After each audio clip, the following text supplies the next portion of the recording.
Hi guys, আসসালামু আলাইকুম। কেমন আছো সবাই? আজকে চুলা রান্নার নতুন একটা ভিডিও নিয়ে চলে আসলাম তোমাদের মাঝে। দেখো, এখানে আমি এক রাতের জন্য ছোলাটা ভিজিয়ে রাখছিলাম।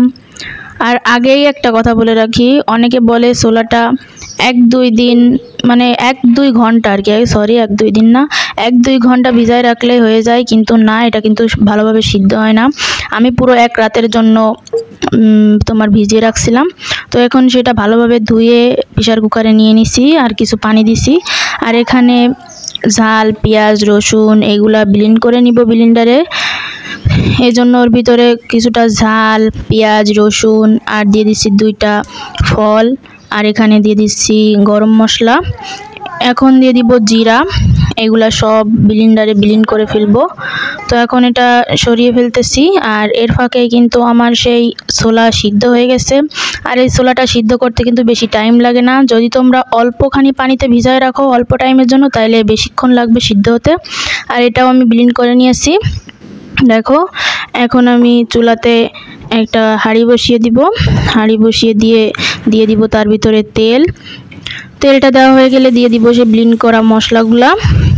এখন এটা গরম হয়ে গেলে এটা একটু নাড়িয়ে চাড়িয়ে নিব। নাড়িয়ে চাড়িয়ে নেওয়ার পর দেখো, এটা কিন্তু অনেকটাই ঝোল শুকিয়ে গেছে। আর যখন এটা এরকম পর্যায়ে চলে আসবে তখন দিয়ে দিতে হবে কিছুটা ছোট ছোট করে আলু কেটে রাখছিলাম সেটা, আর কয়টা আস্ত রসুন। তো আস্ত রসুন দিলে রসুনগুলো খেতে অনেক ভালো লাগে।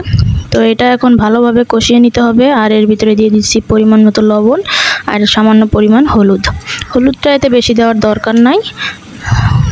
এখন এটা ভালোভাবে নাড়িয়ে এটা কষিয়ে নিব।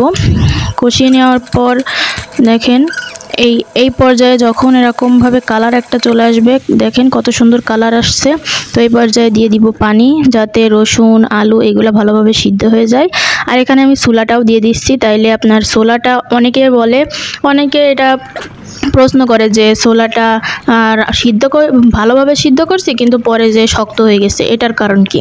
তো এটার কারণ এইটাই যে পরে যখন আপনি আলু মানে যে মশলাগুলো কষানোর শেষে যখন দিবেন, তখন কিন্তু এই ছোলাটা ভাজি হয়ে যায়, সিদ্ধটা শক্ত হয়ে যায়, তখন কিন্তু এটা এরকমইভাবে শক্ত হয়ে যায়। কিন্তু যদি আপনারা এভাবে পানির ভিতরে দেন তাইলে কিন্তু আপনার অনেকটাই সুন্দর সিদ্ধ থাকবে আর কখনো শক্ত হবে না। তো দেখেন, এই পর্যায়ে কিন্তু আমার ছোলাটা রান্না করা শেষ। আমি একদমই ঝোল শুকাবো না, কারণ একদম ঝোল শুকানোর পরে ছোলাটা ভাজি হয়ে গেলে খেতে ভালো লাগবে না। এভাবে মাখা থাকলে ভালো লাগে। তো এই পর্যায়ে আমার কিন্তু রান্না করা শেষ। তোমাদের একটু কাছ থেকে দেখাচ্ছি কেমন মাখা হয়েছে। আর যাদের আমার এই ভিডিওটি ভালো লাগবে অবশ্যই আমার পাশে থেকো, লাইক কমেন্ট করে ভরিয়ে দিও। তো দেখো, এটা কিন্তু অনেক সুন্দর মাখা হয়েছে। তো আল্লাহ হাফেজ।